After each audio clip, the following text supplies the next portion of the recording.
יש אנשים בחוץ מפגיעים. אנשים, יש בחוץ 200 אנשים. לא, זה הולך להיות שואו שלכם, התוכנית אירוח שלה. אני נשארת כך. את לא מתראיינת. בוא נחליף חולצות. בוא נחליף בגדים. אני נשארת ככה. סניה. מה, אתם רציניים? כאילו זה אף אחד, זה לא מזיז לו? שזה מה שאומרים עלינו? שמישהו יסביר לנו מה קורה בחוץ. תראי, גמר לי אחי שזה.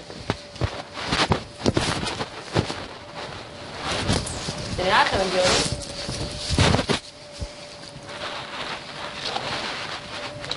לא. אני לא רוצה לדמיין איך אנחנו מוצגים בחוץ.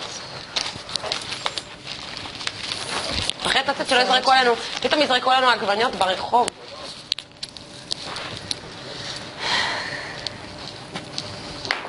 מה נעשה, שי? שמה זה שנעשה? לא יודעת, שיסבירו לנו מה קורה. למה אנשים שונאים אותנו?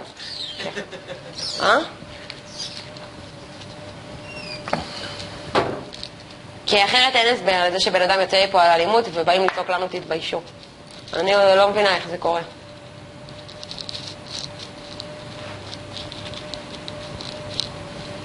איך? שהמיינים יצאו על גזענות, אף אחד לא בא לצעוק להם תתביישו.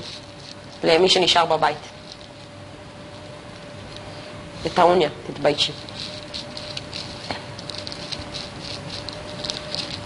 זו שהמסר יצא החוצה לא כמו שצריך, או שלא יודעת.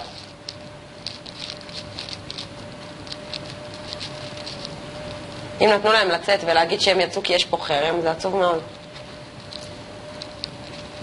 איך יכול להיות חרם על 3 אנשים מתוך 9?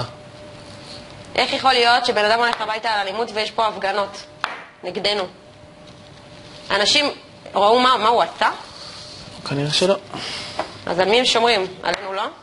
גם אנחנו נמצאים פה יום אחד, ואז מה? לא, הם ראו את זה ביום שבת. היום יום שבת. היום, בתוכנית. ועד אז מה? מה זה עד אז? עד היום בערב? ובוא נראה מה היה צעקות.